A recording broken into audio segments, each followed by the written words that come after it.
तुम्हारी से करुणा, तुम्हारी से करुणा, ମୋ ପତି ସଦା ଥାଉ, ମୋ ପତି ନୀତି ରହୁ। ଦୟା ପରେ ଦୟା କରିଛ ମତେ ପ୍ରଭୁ, ଦୟାରେ ମୁଁ ପାଇଛି ସବୁ। କ୍ଷମା ପରେ କ୍ଷମା କରିଛ ମତେ ଯୀଶୁ, କ୍ଷମାରେ ମୁଁ ଲଭିଛି ସବୁ। ତୁମରି ମଙ୍ଗଳ ଦୟା ମୋ ସଙ୍ଗେ ନୀତି ରହୁ। ତୁମରି ଅମୃତ ଆଶିଷ ମୋ ପତି ସଦା ଥାଉ। ତୁମରି ମଙ୍ଗଳ ଦୟା ମୋ ସଙ୍ଗେ ନୀତି ରହୁ। ତୁମରି ଅମୃତ ଆଶିଷ ମୋ ପତି ସଦା ଥାଉ। ସର୍ବଦା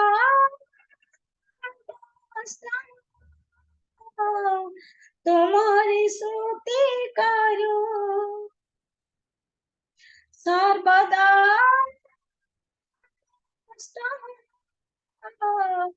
तुम्हारी स्तुति करूं, तुम्हारी स्तुति करूं। ମୋ ପତି ନୀତି ଥାଉ। ଦୟା ପରେ ଦୟା କରିଛ ମତେ ପ୍ରଭୁ, ଦୟାରେ ମୁଁ ପାଇଛି ସବୁ। କ୍ଷମା ପରେ କ୍ଷମା କରିଛ ମତେ ଯୀଶୁ, କ୍ଷମାରେ ମୁଁ ଲଭିଛି ସବୁ। ଦୟା ପରେ ଦୟା କରିଛ ମତେ ପ୍ରଭୁ, ଦୟାରେ ମୁଁ ପାଇଛି ସବୁ। କ୍ଷମା ପରେ କ୍ଷମା କରିଛ ମତେ ଯୀଶୁ, କ୍ଷମାରେ ମୁଁ ଲଭିଛି ସବୁ। କ୍ଷମାରେ ମୁଁ ଲଭିଛି ସବୁ। ଦୟାରେ ମୁଁ ପାଇଛି ସବୁ। ବାସ୍ତବରେ ପରମେଶ୍ୱର ଦୟା ଆମମାନଙ୍କ ପ୍ରତି ପ୍ରଚୁର ରହିଥାଏ, କାରଣ ସେ ତାହାଙ୍କର ପ୍ରେମ ଦ୍ୱାରା ଆମମାନଙ୍କୁ ସେହି କାଲବରୀ କ୍ରୁଶ ଦ୍ୱାରା ତାହାଙ୍କର ପବିତ୍ର ରକ୍ତ ବୋହାଇ ତାହାଙ୍କର ସନ୍ତାନ କରାଇଛନ୍ତି। ପ୍ରତ୍ୟେକ ପାପରୁ ଆମମାନଙ୍କୁ ଉଦ୍ଧାର କରିଛନ୍ତି। ପ୍ରତ୍ୟେକ ଦିନର ଦୋଷ ଦୁର୍ବଳତାକୁ ସେ ଆମମାନଙ୍କର କ୍ଷମା କରିବା ପରମେଶ୍ୱର ଅଟନ୍ତି। ସେ ଆମମାନଙ୍କୁ ଏପରି ପ୍ରେମ କରିଛନ୍ତି, ସେହି ପ୍ରେମକୁ ପରିପ୍ରକାଶ କରିବା ପାଇଁ ଆମ ପାଖରେ କୌଣସି ଭାଷା ନାହିଁ। ଆସନ୍ତୁ, ଯୋଉ ପ୍ରେମିକ ମୋ ପରମେଶ୍ୱର ଆମମାନଙ୍କୁ ଏତେ ପ୍ରେମ କରି ତାହାଙ୍କର କାଲବରୀ କ୍ରୁଶରେ ଆମମାନଙ୍କ ନିମନ୍ତେ ଜୀବନ ଦେଇ ଆମମାନଙ୍କୁ ନୂଆ ଜୀବନ ଦିଅନ୍ତି। ସେହି କାଲବରୀ କ୍ରୁଶ ପରମେଶ୍ୱରଙ୍କର ପ୍ରିୟ ପ୍ରଭୁଙ୍କର ଆଉ ଗୋଟିଏ ଗୀତ ଗାଇ ତାହାଙ୍କର ପ୍ରଶଂସା କରିବା। ଖାଲି ପାତ୍ରଟେ ମୁଁ, ମତେ ଆଦର କର, ବସାଇ ନ ଚଢ଼େଇ ମୁଁ, ମତେ ଦୂରେଇ ନ ଦିଅ। ଖାଲି ପାତ୍ରଟେ ମୁଁ, ମତେ ଆଦର କର, ବସାଇ ନ ଚଢ଼େଇ ମୁଁ, ମତେ ଦୂରେଇ ନ ଦିଅ। ହୀନ ହେଇଗଲି ମୁଁ ସମସ୍ତଙ୍କୁ, ବୋଝ ହେଇଗଲି ମୋ ପରିବାରକୁ। ହୀନ ହେଇଗଲି ମୁଁ ସମସ୍ତଙ୍କୁ, ବୋଝ ହେଇଗଲି ମୋ ପରିବାରକୁ।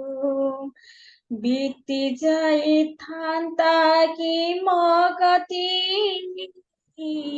बदली जाइथान्ता कि मो स्थिति बीती जाइथान्ता कि मो गति बदली जाइथान्ता कि मो स्थिति खाली पात्रटे मते आदर कर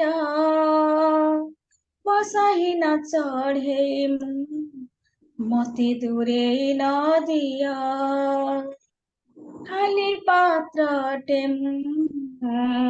मते आदर कर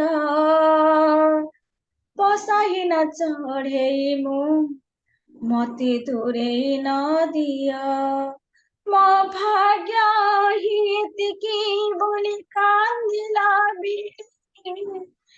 तांका हात धीरे धीरे होते चढ़ाए मो भाग्य हितकी बोली कांदिला बेड़े तांका हात धीरे धीरे मते दिए चढ़ाइनी हेले से दांडी पहुंची बिकी पाई हेले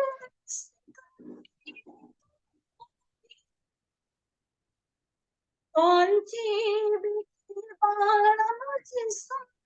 पाई पहुंची बिमुखी बड़ा मजी सुख पाई खाली पात्रटे मते आदर कर बसाही न चढे मते दूरे न दिया खाली पात्रटे मते आदर कर बसाही न चढे मते दूरे न दिया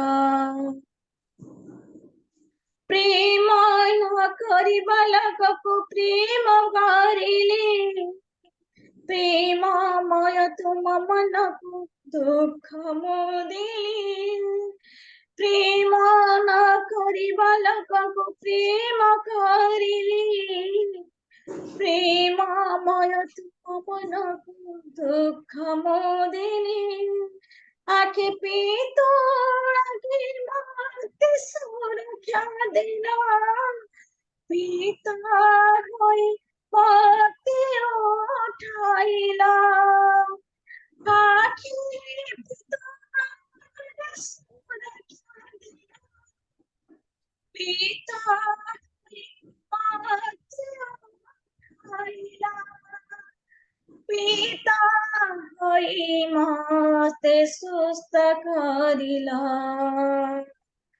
खाली पात्रटे मते आदर कर बसाही न चढे मते दूरे न दिया खाली पात्रटे मते आदर कर बसाही न चढे मते दूरे न दिया तुम परिकी मते प्रेम करिबा तुम परिकी मते आदर करिबा तुम परिकी मते प्रेम करिबा तुम परिकी मते आदर करिबा ए जगतरे ମୋ ସଙ୍ଗରେ ତୁମେ ଥିଲେ ଯଥେଷ୍ଟ ପ୍ରଭୁ এই ଜଗତରେ ମୋ ସଙ୍ଗରେ ତୁମେ ଥିଲେ ଯଥେଷ୍ଟ ପ୍ରଭୁ ମୋ ସଙ୍ଗରେ ତୁମେ ଥିଲେ ଯଥେଷ୍ଟ ପ୍ରଭୁ ମୋ ସାଙ୍ଗରେ ତୁମେ ଥିଲେ ଯଥେଷ୍ଟ ପ୍ରଭୁ ଖାଲି ପାତ୍ରଟେ ମୁଁ ମତେ ଆଦର କର ବସାଇ ନ ଚଢ଼େଇ ମୁଁ ମତେ ଦୂରେଇ ନ ଦିଅ ହୀନ ହେଇ ଗଲି ମୁଁ ସମସ୍ତଙ୍କୁ ବୋଝ ହୋଇଗଲି ମୋ ପରିବାରକୁ ହୀନ ହେଇଗଲି ମୁଁ ସମସ୍ତଙ୍କୁ ବୋଝ ହୋଇଗଲି ମୋ ପରିବାରକୁ ବିତି ଯାଇଥାନ୍ତା କି ମୋ ଗତି ବଦଳି ଯାଇଥାନ୍ତା କି ମୋ ସ୍ଥିତି ବିତି ଯାଇଥାନ୍ତା କି ମୋ ଗତି ବଦଳି ଯାଇଥାନ୍ତା କି ମୋ ସ୍ଥିତି ଖାଲି ପାତ୍ରଟେ ମୁଁ ମତେ ଆଦର କର ବସାଇ ନ ଚଢ଼େଇ ମୁଁ ମତେ ଦୂରେଇ ନ ଦିଅ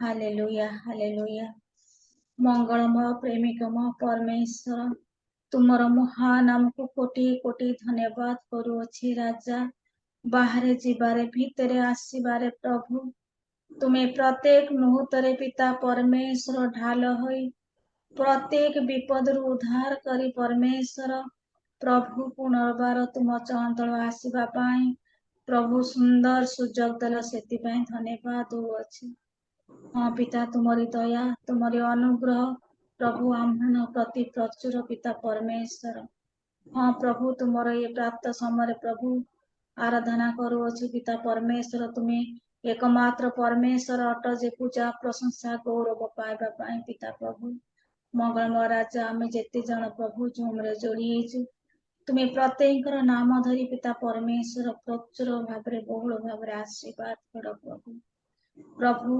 पवित्र आत्मा तुम्हें निजे उपस्थित रही पिता परमेश्वर मान को वाक्य माध्यम कथा कह प्रभु मंगलमय राजा तुमको धन्यवाद यही क्षुद्र निवेदना केवल मुहर प्रेमिकमय उद्धार कथा परमेश्वर प्रिय प्रभु जीशु को नाम मांग पिता amen praise the lord again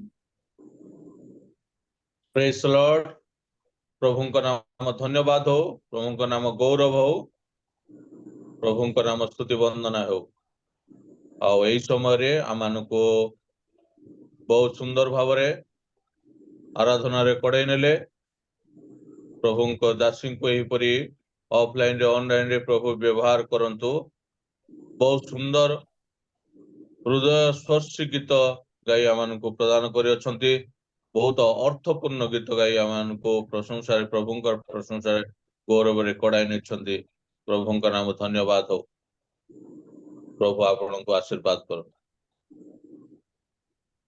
यही समय आसतु आम माने वाक्य माध्यम को जीवा वाक्य निमंते अल्प प्रार्थना करिबा आउ जो दासी आराधना रे आम को कड़े निले तांको निमंते प्रार्थना करिबा एवं सेही वाक्य जेपरी समस्त हृदय कार्यकारी हब से निमंते मते प्रार्थना करिबा आउ विशेष करी आम माने वीडियो ऑन करिबा चेष्टा करिबा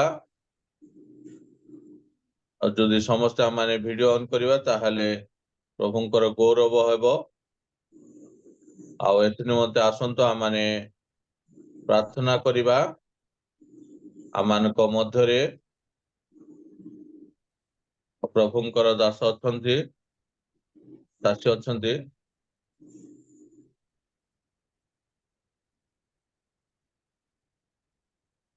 अनुस आज्ञा अछंती कि बालक आज्ञा नमस्कार आमानकर मध्यरे दीदी अछंती कि तमन दीदी आ प्रार्थना करिवे प्रार्थना रे कड़े नेबे दीदी नमस्कार नमस्कार आज्ञा समस्त को नमस्कार प्रेज द लॉर्ड आसंतु प्रार्थना करिबा टिके साउंड करंतु सुबा जाउनी कम सुबा जाउछ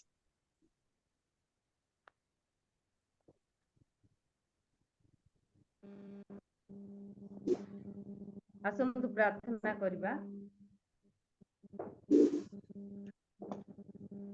ପବିତ୍ର ମଙ୍ଗଳମୟ ସର୍ବଶକ୍ତିମାନ ସୈନ୍ୟାଧିପତି ସଦାପ୍ରଭୁ, ତୁମର ପବିତ୍ର ମହାନାମକୁ ଧନ୍ୟବାଦ କରୁଛି, ଗୌରବ ପ୍ରଶଂସା କରୁଅଛି। ରାଜା ଦୟା କଲ, ଅନୁଗ୍ରହ କଲ, ଗତ ଦିନ ପୁଣି ରାତ୍ରିର ସମସ୍ତ ମଙ୍ଗଳ ବିପଦ ଆପଦ ମୃତ୍ୟୁ ମୁଖରୁ ବଞ୍ଚାଇ ପ୍ରଭୁ ଏଇ ପ୍ରାତ ସମୟରେ ତୁମ ପଦ ତଳେ ବସି ତୁମର ସେ ଆରାଧନା କରିବା ପାଇଁ, ତୁମରି ମୁଖ ନିସୃତ ଜୀବନ୍ତ ବାକ୍ୟରୁ କିଛି ଶୁଣିବା ପାଇଁ ସୁନ୍ଦର ଅବକାଶ ଦେଲ, ସେଥି ନିମନ୍ତେ ଧନ୍ୟବାଦ କରୁଅଛି। ଆମେ ଯେତେ ଜଣେ ପ୍ରାତ ସମୟରେ ପ୍ରଭୁ ତୁମ ନିକଟବର୍ତ୍ତୀ ହୋଇଅଛୁ, ପ୍ରତ୍ୟେକଙ୍କୁ ତୁମେ ଦୟା ଅନୁଗ୍ରହ କର ପ୍ରଭୁ। ବିଶେଷ କରି ଯେଉଁ ଭଉଣୀ ଆରାଧନା କରିଅଛନ୍ତି ପ୍ରଭୁ, ତାଙ୍କ ଆରାଧନା ଦ୍ୱାରା ତୁମେ ଗୌରବାନ୍ୱିତ ହୋଇଛ, ପ୍ରଶଂସିତ ହୋଇଛ, ସେଥି ନିମନ୍ତେ ଧନ୍ୟବାଦ କରୁଅଛି। ଭଉଣୀଙ୍କ ନିମନ୍ତେ ପ୍ରାର୍ଥନା କରୁଛି ପ୍ରଭୁ, ସେ ଯେ ପ୍ରକାର ଆଗାମୀ ଦିନ ମାନଙ୍କରେ ମଧ୍ୟ ଏହି ପ୍ରକାର ତୁମର ଗୌରବ ପୂଜା ପ୍ରଶଂସା କରି ପ୍ରଭୁ ତୁମ ଠାରୁ ଅନୁଗ୍ରହ ଆଶୀର୍ବାଦ ଲାଭ କରିବେ, ତୁମେ ଦୟା କର। ଜୀବନର ଶେଷ ଯାଏ ତୁମ ସହିତ ରହି ପ୍ରଭୁ ଯିବା ପାଇଁ ତୁମେ ଅନୁଗ୍ରହ କର। ଆତ୍ମିକ ଜୀବନର ଅଭିବୃଦ୍ଧି କର, ପରିବାରର ସମସ୍ତ ଭାର ତୁମେ ବହନ କର, ଦୟା କର ବାପା। ବିଶେଷ କରି ବର୍ତ୍ତମାନ ମାନେ ତୁମର ସେ ଜୀବନ୍ତ ବାକ୍ୟ ଶୁଣିବା ପାଇଁ ଯିବୁ ପ୍ରଭୁ, ତୁମେ ଯେଉଁ ମୁଖକୁ ଆଜି ବାଛିଅଛ ସେଇ ମୁଖକୁ ପ୍ରଭୁ ଶୁଚି କର, ପବିତ୍ର କର ପ୍ରଭୁ। ତାଙ୍କୁ ତୁମେ ପବିତ୍ର ଆତ୍ମାଙ୍କର ଅଭିଷେକ ଦିଅ, ତାଙ୍କ ମୁଖ ଦ୍ୱାରା ଉଚ୍ଚାରିତ ପ୍ରତ୍ୟେକ ଶବ୍ଦକୁ ତୁମେ ଜୀବନ୍ତ କର, କାରଣ ତୁମେ ଜୀବନ୍ତ ପ୍ରଭୁ, ତୁମରି ବାକ୍ୟ ଜୀବନ୍ତ ପ୍ରଭୁ। ସେ ବାକ୍ୟ ଯେ ପ୍ରତ୍ୟେକ ଅନ୍ତରରେ କାର୍ଯ୍ୟ ସାଧକ ଫଳପ୍ରଦ ହେବାକୁ ପାରିବ, ତୁମେ ଦୟା କର। ଏଇ ପ୍ରାତ ସମୟରେ ପ୍ରଭୁ ଆମମାନଙ୍କୁ ତୁମର ସେ ସ୍ୱର୍ଗୀୟ ଆତ୍ମିକ ମାନା ଦେଇ ପ୍ରତ୍ୟେକଙ୍କର ଆତ୍ମିକ ଜୀବନର ଅଭିବୃଦ୍ଧି ନିମନ୍ତେ ପ୍ରଭୁ ଲାଭଦାୟକ ହେବା ତୁମେ ଅନୁଗ୍ରହ କର, ଦୟା କର। ଯେତେ ଜଣ ଯେଉଁ ଆଶା ଯେଉଁ ମନ ନେଇ ଆସିଅଛୁ ପ୍ରଭୁ, ପ୍ରତ୍ୟେକଙ୍କର ଆଶା ଆକାଂକ୍ଷାକୁ ତୁମେ ପୂର୍ଣ୍ଣ କର। ଗୌରବ ମହିମା ପ୍ରଶଂସା ତୁମେ ପାଅ। ପ୍ରାର୍ଥନା ଶୁଣିଲ, ଧନ୍ୟବାଦ ଦେଇ ପ୍ରିୟ ପ୍ରଭୁ ଯୀଶୁଙ୍କ ନାମରେ ମାଗିବି ପିତା, ଆମେନ୍। ଆମେନ୍ ଆମେନ୍। ଥ୍ୟାଙ୍କ ୟୁ ଦିଦି, ଧନ୍ୟବାଦ। ସମସ୍ତ ବିଷୟ ପ୍ରାର୍ଥନା କରିବେ, ପ୍ରଭୁ ଆପଣଙ୍କୁ ଆଶୀର୍ବାଦ କର। ଆଉ ଏଇ ସମୟରେ ଆମେ ଉପଯୁକ୍ତ ସମୟ ପହଞ୍ଚୁଛୁ। ଆଉ ଏଇ ସମୟରେ ଗୋଟିଏ ବାକ୍ୟ ଅଧ୍ୟୟନ କରି ଆମେ ପ୍ରଭୁଙ୍କର ଦାସକୁ ସ୍ୱାଗତ କରିବା। ଆଉ ଯେରେମିୟା 29:11 ପଦରେ ଲେଖା ଅଛି, କାରଣ ସଦାପ୍ରଭୁ କହନ୍ତି, ତୁମମାନଙ୍କ ପକ୍ଷରେ ଆମ୍ଭେ ଯେ ସକଳ ସଂକଳ୍ପ କରିଅଛୁ ତାହା ଆମ୍ଭେ ଜାଣୁ। ତୁମମାନଙ୍କର ଅନ୍ତିମ କାଳରେ ତୁମମାନଙ୍କୁ ଭରସା ଦେବା ନିମନ୍ତେ ସେ ସବୁ ଅମଙ୍ଗଳ ନୁହେଁ, ମଙ୍ଗଳର ସଂକଳ୍ପ ଅଟେ। ପ୍ରଭୁ ବାକ୍ୟର ଆଶୀର୍ବାଦ କର। ଏଇ ସମୟରେ ଆମମାନଙ୍କ ମଧ୍ୟରେ ଗଜପତିରୁ ପ୍ରଭୁଙ୍କର ଦାସ ଅଛନ୍ତି। ଆମମାନେ ସମସ୍ତେ ତାଙ୍କୁ କରତାଳ ଦ୍ୱାରା ସ୍ୱାଗତ କରିବା। ଆମମାନଙ୍କ ମଧ୍ୟରେ ଅଛନ୍ତି ଆମମାନଙ୍କର ବକ୍ତା ମହାଶୟ ସୁବ୍ରତ କୁମାର ପାଣି ଆଜ୍ଞାଙ୍କୁ। ଆଜ୍ଞା ନମସ୍କାର। ପ୍ରେଜ୍ ଦ ଲର୍ଡ। ଆଉ ଏଇ ସମୟରେ ଆପଣଙ୍କର ସମୟ, ଆପଣ ଆମମାନଙ୍କୁ ବାକ୍ୟ ମାଧ୍ୟମରେ କଡ଼ାଇ ନେବେ। ପ୍ରଭୁଙ୍କର ମହତ୍ ନାମର ଧନ୍ୟବାଦ ହଉ। ପ୍ରଭୁ ମାନେ ପ୍ରତ୍ୟେକଙ୍କୁ ଅନୁଗ୍ରହ କଲେ ଏଇ ପ୍ରଭାତରେ ଯୋଉ ମାଧ୍ୟମରେ ଜଡ଼ିତ ହୋଇ ତାଙ୍କରି ସ୍ତୁତି ଆରାଧନା, ପୁଣି ମଧ୍ୟସ୍ଥି ପ୍ରାର୍ଥନା ଏବଂ ତାଙ୍କ ବାକ୍ୟ ମଧ୍ୟରୁ ଆଲୋଚନା କରିବାକୁ ଅବକାଶ ପ୍ରଭୁ ଦେଇଥିବା ହେତୁ ମୁଁ ବିଶେଷ ଧନ୍ୟବାଦ ଦିଏ।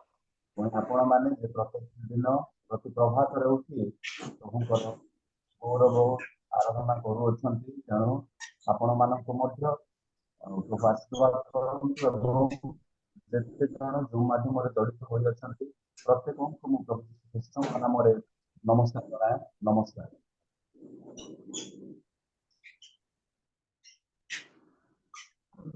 ଆଜ୍ଞା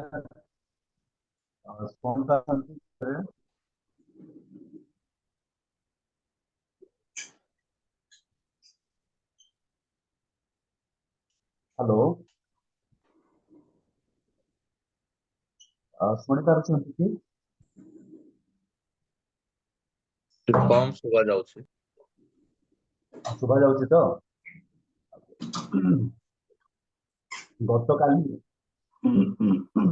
ଗତକାଲି ବି ଆମେ ଶୁଣିବାକୁ ପାଉଥିଲୁ ପ୍ରଭୁଙ୍କର ଦାସଙ୍କ ଠାରୁ। ମୁଁ ଶୁଣୁଥିଲି, ବହୁତ ଖୁସି ଲାଗିଲା। ଯଦିଓ ଆମମାନେ ଗତ ସପ୍ତାହରେ ଆଉ ରବିବାର ପୁଣି ଗୁଡ୍ ଫ୍ରାଇଡେ ଏବଂ ପୁନରୁତ୍ଥାନ ପାଳନ କରି ଯାଇଅଛୁ, କିନ୍ତୁ ସେହି ଉପରେ ପୁନର୍ବାର ଆଲୋଚନା କରୁଥିବା ମୁଁ ଗତକାଲି ମଧ୍ୟ ଶୁଣିବାକୁ ପାରିଲି। ମୁଁ ଇଚ୍ଛା କରୁଥିଲି ଯେପରିକି ଆମମାନେ ପୁନର୍ବାର ସେହି ବିଷୟରେ ଶୁଣିବା। ତେଣୁ ମୁଁ ଆଜିର ଆଲୋଚନା ନିମନ୍ତେ ଆମମାନଙ୍କ ନିକଟରେ ରଖିବାକୁ ଚାହେଁ ଲୁକ ଲିଖିତ ସୁସମାଚାର ତାର 24 ପର୍ବ 13 ପଦରୁ 35 ପଦ ମଧ୍ୟରେ ଆମମାନେ ଆଲୋଚନା କରିବା। ଲୁକ ଲିଖିତ ସୁସମାଚାର ତାର 24 ପର୍ବ 13 ପଦରୁ 35 ପଦ।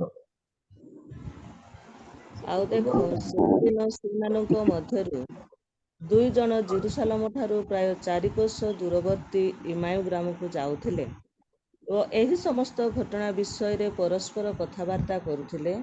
ସେମାନେ କଥାବାର୍ତ୍ତା ଓ ବାଦାନୁବାଦ କରୁଥିବା ସମୟରେ ଯୀଶୁ ଆପେ ସେମାନଙ୍କ ନିକଟକୁ ଆସି ସେମାନଙ୍କ ସଙ୍ଗେ ସଙ୍ଗେ ଗମନ କରିବାକୁ ଲାଗିଲେ। କିନ୍ତୁ ସେମାନଙ୍କର ଚକ୍ଷୁ ଏପରି ରୁଦ୍ଧ ହୋଇଥିଲା ଯେ ସେମାନେ ତାହାଙ୍କୁ ଚିହ୍ନି ପାରିଲେ ନାହିଁ। ସେ ସେମାନଙ୍କୁ ପଚାରିଲେ, ତୁମ୍ଭେମାନେ ଚାଲୁ ଚାଲୁ ଯେଉଁ ସମସ୍ତ ବିଷୟ ପରସ୍ପର କଥାବାର୍ତ୍ତା କରୁଅଛ, ସେସବୁ କ'ଣ? ସେଥିରେ ସେମାନେ ବିଷଣ୍ଣ ମୁଖରେ ଠିଆ ହୋଇ ରହିଲେ।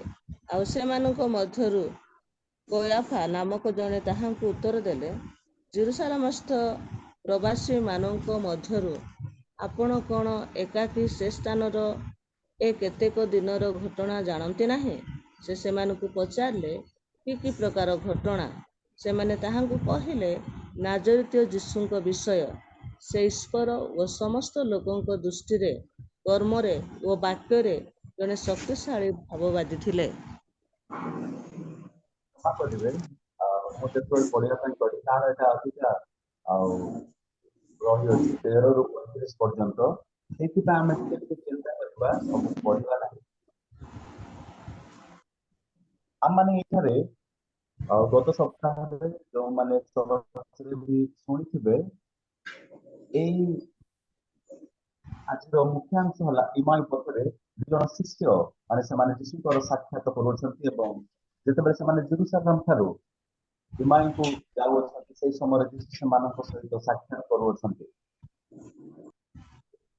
ଆଜିର ଆଲୋଚନା ନିମନ୍ତେ ମୁଁ ଆଜିର ଟପିକ ଦେବାକୁ ଚାହିଁବି ଜୀବନ ଯାତ୍ରାରେ ଯୀଶୁ ବା ଯୀଶୁଙ୍କ ସହିତ ଯାତ୍ରା। ଏଇ ଲୋକଲିଖିତ ସୁସମାଚାରରେ ଆମମାନଙ୍କୁ ବହୁତ ସୁନ୍ଦର ଭାବରେ ବର୍ଣ୍ଣନା କରନ୍ତି କିପରି ଯୀଶୁ ଖ୍ରୀଷ୍ଟ ତାଙ୍କର ପୁନରୁତ୍ଥାନ ପରେ ତାଙ୍କ ଶିଷ୍ୟମାନଙ୍କ ସହିତ ସେ ସାକ୍ଷାତ କରୁଅଛନ୍ତି। ଏଇଠାରେ ଆମେ ଦେଖୁଅଛୁ ଯୀଶୁ ଖ୍ରୀଷ୍ଟ 2 ଜଣ ଶିଷ୍ୟ, ଜଣଙ୍କ ନାମ ଏଠାରେ ପ୍ରକାଶ କରାଯାଏ କ୍ଲେପା, ଆଉ ଜଣଙ୍କ ନାମ ଏଠାରେ ପ୍ରକାଶ କରାଯାଏ ନା। ତାହେଲେ ଆମମାନଙ୍କର ଯୋଉ ବିଷୟ ଆଜିର ରହିଅଛି ଜୀବନ ଯାତ୍ରା ଯୀଶୁ ବା ଯୀଶୁଙ୍କ ସହିତ ଆମମାନେ ଯାତ୍ରା କରୁଅଛୁ, ବିଭିନ୍ନ ବିଷୟ ଏଠାରେ ରହିଅଛି। ଆମମାନେ ଦେଖୁଅଛୁ ସେମାନେ ଯୀଶୁଙ୍କ ବିଷୟରେ ଶୁଣିଅଛନ୍ତି, ଯୀଶୁଙ୍କୁ ଜାଣିଅଛନ୍ତି। ସେମାନେ ଯୀଶୁଙ୍କର ଶିଷ୍ୟ ବୋଲି ଆମେ ଜାଣିବାକୁ ପାରୁଅଛୁ। ଯୀଶୁଙ୍କୁ ଜାଣିଅଛନ୍ତି କିନ୍ତୁ ସେମାନେ ଚିହ୍ନି ପାରୁନାହାନ୍ତି। ମୋର ଆଜିର ଟପିକର ପ୍ରଥମ ବିଷୟ ରହିବ ଜାଣିଅଛୁ କିନ୍ତୁ ଚିହ୍ନି ପାରୁନାହାନ୍ତି। 13 ପଦରୁ ତଳ ଅଂଶରେ ଆମେ ଦେଖିବାକୁ ପାରୁଅଛୁ ଯେ ସେମାନଙ୍କ ମଧ୍ୟରୁ 2 ଜଣ ଜେରୁସାଲେମ ଠାରୁ ପ୍ରାୟ 4 କୋଶ ଦୂରବର୍ତ୍ତୀ ଇମାୟ ଗ୍ରାମକୁ ଯାଉଥିଲେ ଏବଂ ଏହି ସମସ୍ତ ଘଟଣା ବିଷୟରେ ପରସ୍ପର କଥାବାର୍ତ୍ତା କରୁଥିଲେ। 2 ଜଣ ଜାଣିଅଛନ୍ତି ଯେଉଁ ସମସ୍ତ ଘଟଣା ଘଟି ଯାଇଅଛି ଜେରୁସାଲେମରେ, ସେଇ ବିଷୟରେ ସେମାନେ ପୁନର୍ବାର କଥାବାର୍ତ୍ତା କରୁଅଛନ୍ତି। ଆଉ ସେମାନେ କଥାବାର୍ତ୍ତା କରୁଥିବା ସମୟରେ ଯୀଶୁ ବାଦାନୁବାଦନ କରୁଥିବା ସମୟରେ ଯୀଶୁ ସେମାନଙ୍କ ନିକଟରେ ଆସି ସେମାନଙ୍କ ସଙ୍ଗେ ଗମନ କରିବାକୁ ଲାଗିଲେ। ମୋର ପ୍ରିୟ ଦାସଦାସୀ ମାନଙ୍କୁ ମୁଁ କହିବାକୁ ଚାହେଁ ଯେ ମୋର ପ୍ରଥମ ପଏଣ୍ଟ, ଯାହା ଆମେ ଜାଣିଅଛୁ କିନ୍ତୁ ଚିହ୍ନି ପାରୁନାହୁଁ।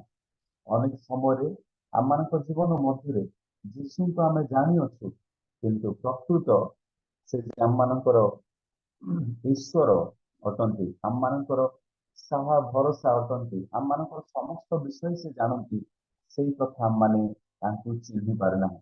ଆମମାନଙ୍କର ଜୀବନ ମଧ୍ୟରେ ଆମମାନେ ଆଉ କୌଣସି ବିଷୟରେ ପଛଘୁଞ୍ଚା ହେଇଯାଇଥାଉ।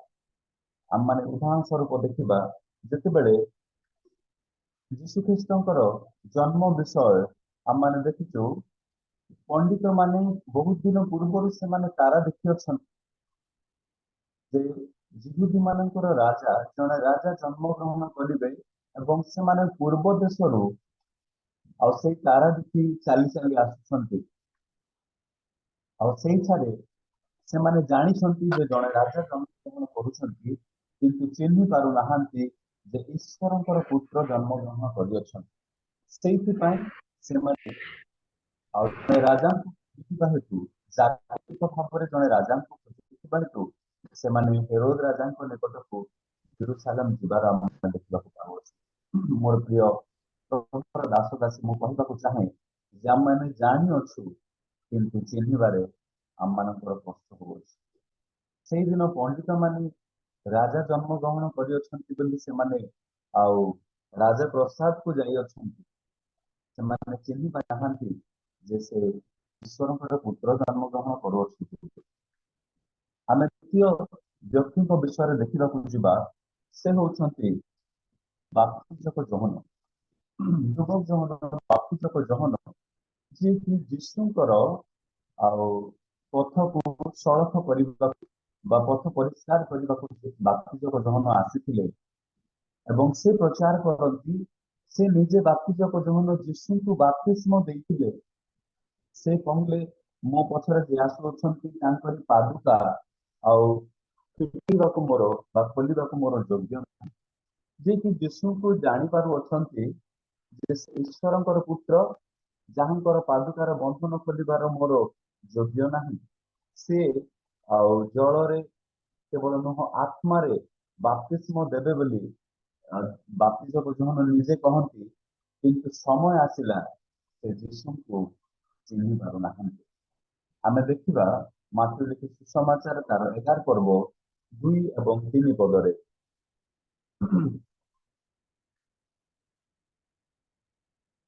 ଯଦି କିଏ ପାଉଛନ୍ତି ପଢି ସାହାଯ୍ୟ।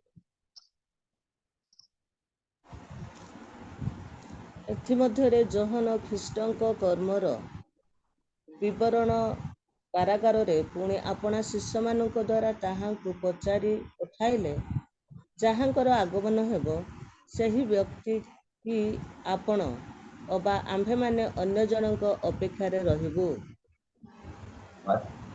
ଏଠାରେ ଆମେ ଦେଖିପାରୁଛୁ ବାପ୍ତିଜକ ଯୋହନ ଯିଏକି ଯୀଶୁଙ୍କୁ ନିଜେ ବାପ୍ତିସ୍ମ ଦଉଛନ୍ତି, ବାପ୍ତିସ୍ମ ଦେବା ପାଇଁ ମନା କରୁଅଛନ୍ତି, ପୁଣି ସ୍ୱର୍ଗରୁ ଈଶ୍ୱରଙ୍କର ଆତ୍ମାଙ୍କର ଅବତରଣ ବିଷୟ ଜାଣିପାରୁଅଛନ୍ତି। ଆଉ ସମସ୍ତ ଜାଣିବା ପରେ, ଶୁଣିବା ପରେ, ଯିଏକି କହନ୍ତି ଏହାଙ୍କ ଠାରେ ଆମର ପରମ ସନ୍ତୋଷ, ଏହା ଆମର ପ୍ରିୟ ପୁତ୍ର, ସେ ସମସ୍ତ ବିଷୟ ଜାଣିବା ପରେ ମଧ୍ୟ ବାପ୍ତିଜକ ଯୋହନ ଯେତେବେଳେ କାରାଗାର ମଧ୍ୟରେ ରହିଛନ୍ତି, ସେଇ ସମୟରେ ସେ ତାଙ୍କର ଶିଷ୍ୟମାନଙ୍କ ଦ୍ୱାରା ପ୍ରଶ୍ନ ପଚାରିବାକୁ ପଠାଉଅଛନ୍ତି ଯେ ସେ ଯେହେତୁ କାରାଗାରରେ ଅଛନ୍ତି, ତାଙ୍କରି ମଧ୍ୟ ଗୋଟେ ଆଶା ରହିଥିବ, ବୋଧେ ଯୀଶୁଖ୍ରୀଷ୍ଟ ମତେ ଏ କାରାଗାରରୁ ମୁକ୍ତ କରିବେ। ବାପ୍ତିଜକ ଯୋହନ ତାଙ୍କର ଶିଷ୍ୟମାନଙ୍କ ଦ୍ୱାରା ପଠାଉଅଛନ୍ତି, ଯାହାଙ୍କର ଆଗମନ ହେବ, ସେହି ବ୍ୟକ୍ତି କି ଆପଣ ଅବା ଆମ୍ଭେମାନେ ଅନ୍ୟ ଜଣଙ୍କ ଅପେକ୍ଷାରେ ରହିବୁ। ମୋର ପ୍ରିୟ ପ୍ରଭୁଙ୍କର ଦାସ ଦାସୀ, ଆମମାନେ ଯୀଶୁଙ୍କୁ ଜାଣୁଅଛୁ କିନ୍ତୁ ତାଙ୍କ ବିଷୟ ଶୁଣୁଅଛୁ କିନ୍ତୁ ଚିହ୍ନି ପାରୁନାହୁଁ। ସେଇଦିନ ପଣ୍ଡିତ ମାନେ ସେମାନେ ଯୀଶୁଙ୍କ ବିଷୟ ଜାଣିଲେ, ଯିହୁଦୀ ମାନଙ୍କ ରାଜା ଜନ୍ମଗ୍ରହଣ କରିବ ବୋଲି ରାଜାଙ୍କ ନିକଟକୁ ଯାଉଛନ୍ତି, କିନ୍ତୁ ଚିହ୍ନି ପାରି ନାହାନ୍ତି ଈଶ୍ୱରଙ୍କର ପୁତ୍ର, ଜଗତର ତ୍ରାଣକର୍ତ୍ତା ଜନ୍ମଗ୍ରହଣ କରୁଅଛନ୍ତି ବୋଲି।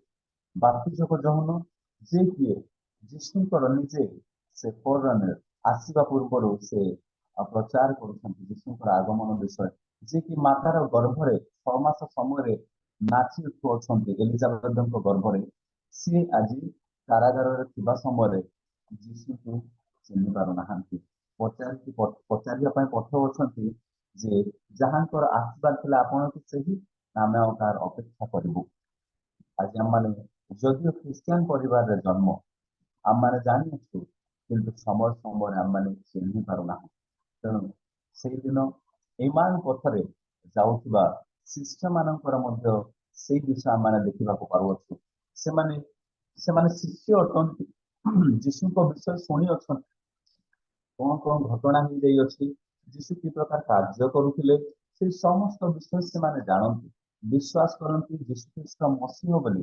ତଥାପି ସେମାନେ ଚିହ୍ନି ପାରୁନାହାନ୍ତି। ତେଣୁ ଆଜି ଆମ ଜୀବନ ମଧ୍ୟରେ ଆମେ ତାଙ୍କୁ ଜାଣିଅଛୁ କିନ୍ତୁ ଚିହ୍ନି ପାରୁନାହାନ୍ତି। ଏହି ବିଷୟ ଆମମାନଙ୍କୁ ବିବେଚନା କରିବାକୁ ହବ। ପ୍ରଥମ ବିଷୟ। ଦ୍ୱିତୀୟ ବିଷୟ ଯେ ଆମେ ପ୍ରଥମ ବିଷୟ ଦେଖିଲୁ 13 ପଦରୁ ତାହା 16 ପଦ ଯାଏ। ଏବେ ବର୍ତ୍ତମାନ ଆମେ ଦ୍ୱିତୀୟ ବିଷୟ ଦେଖିବା 17 ପଦରୁ 21 ପଦ ମଧ୍ୟରେ। ଯୀଶୁ ସେମାନଙ୍କୁ ପଚାରିଲେ, ତୁମମାନେ ଚାଲୁ ଚାଲୁ ଯେଉଁ ସମସ୍ତ ବିଷୟ ପରସ୍ପର କଥାବାର୍ତ୍ତା କରୁଛ ସେ ସବୁ କଣ? ସେଥିରେ ସେମାନେ ବିଷଣ୍ଣ ମୁଖରେ ଠିଆ ହୋଇ ରହିଲେ। ଆଉ ସେମାନଙ୍କ ମଧ୍ୟରୁ କ୍ଲୟୋଫା ନାମକ ଜଣେ ତାହାକୁ ଉତ୍ତର ଦେଲେ, ଜେରୁସାଲେମସ୍ଥ ପ୍ରବାସୀମାନଙ୍କ ମଧ୍ୟରୁ ଆପଣ କଣ ଏକାକୀ ସେ ସ୍ଥାନରେ ଏ କେତେକ ଦିନର ଘଟଣା କଣ ଜାଣନ୍ତି ନାହିଁ? ସେ ସେମାନଙ୍କୁ ପଚାରିଲେ, କି ପ୍ରକାର ଘଟଣା? ସେମାନେ ତାହାଙ୍କୁ କହିଲେ, ନାଜରିତ ଯୀଶୁଙ୍କ ବିଷୟ। ସେ ଈଶ୍ୱର ଓ ସମସ୍ତ ଲୋକଙ୍କ ଦୃଷ୍ଟିରେ କର୍ମରେ ଓ ବାକ୍ୟରେ ଜଣେ ଶକ୍ତିଶାଳୀ ଭାବବାଦୀ। ଆଉ ଆମମାନଙ୍କର ପ୍ରଧାନ ଯାଜକ ଓ ଅଧ୍ୟକ୍ଷ ମାନେ କିପରି ତାହାଙ୍କୁ ପ୍ରାଣଦଣ୍ଡ ଭୋଗିବାକୁ ସମର୍ପଣ କରି ତାହାଙ୍କୁ କ୍ରୁଶରେ ବଦ୍ଧ କଲେ, ଏହି ସମସ୍ତ ବିଷୟ। କିନ୍ତୁ ଯେ ଇସ୍ରାଏଲକୁ ମୁକ୍ତ କରିବେ ସେ ଯେ ଏହି ବ୍ୟକ୍ତି, ତାହା ଆମମାନେ ଆଶା କରିଥିଲୁ, ମାତ୍ର ଏହା ଛଡା ଏ ସମସ୍ତ ଘଟିବାର ଆଜିକୁ 3 ଦିନ ହେଲା। এইখানে ଆମେ ଦେଖିବାକୁ ପାରୁଅଛୁ 21 ପଦରେ ଯେ ସେଇ ଶିଷ୍ୟମାନଙ୍କ ମଧ୍ୟରେ ସେମାନଙ୍କର ଗୋଟେ ଆଶା ଥିଲା ଯେ ଯୀଶୁ ଖ୍ରୀଷ୍ଟ ଇସ୍ରାଏଲକୁ ରୋମୀୟ ମାନଙ୍କ ଶାସନରୁ ମୁକ୍ତ କରିବେ। ସେମାନଙ୍କର ଆଶା ଥିଲା ଯେପରି ଇସ୍ରାଏଲ ଯୁବତୀମାନେ ମୁକ୍ତ ହେବେ। ମୋର ପ୍ରିୟ ପ୍ରଭୁଙ୍କର ଦାସ ଦାସୀ ମାନଙ୍କୁ ମୁଁ କହିବାକୁ ଚାହିଁବି, ଦ୍ୱିତୀୟ ବିଷୟ ହେଲା ଆଶା ଅଛି କିନ୍ତୁ ପ୍ରକୃତ ଆଶା ନାହିଁ। ଆମମାନେ କେଉଁ ବିଷୟରେ ଯୀଶୁଙ୍କ ଠାରେ ଆଶା କରୁଅଛୁ? କେଉଁ ବିଷୟ ଆମମାନଙ୍କ ଜୀବନରେ କରନ୍ତୁ ବୋଲି ଆଶା କରୁଅଛୁ? ପ୍ରଭୁଙ୍କର ଆଉ ଏଇ ଶିଷ୍ୟମାନେ ସେମାନେ ଇସ୍ରାଏଲଙ୍କୁ ଯୀଶୁ ଖ୍ରୀଷ୍ଟ ଆଉ ରୋମିଓ ମାନଙ୍କ ଠାରୁ ମୁକ୍ତ କରିବେ ବୋଲି ଆଶା କରୁଅଛନ୍ତି। এই କଥା ଆମମାନେ ଶିଷ୍ୟମାନଙ୍କ ଠାରେ ମଧ୍ୟ ଦେଖିବାକୁ ପାରୁଅଛୁ। ପ୍ରେରିତ ମାନଙ୍କ ପୁସ୍ତକରେ ତାର 1 ପର୍ବର 6 ପଦରେ ଶିଷ୍ୟମାନଙ୍କ ମଧ୍ୟରୁ ଏଇ କଥା ଆମମାନେ ଦେଖିପାରୁଅଛୁ।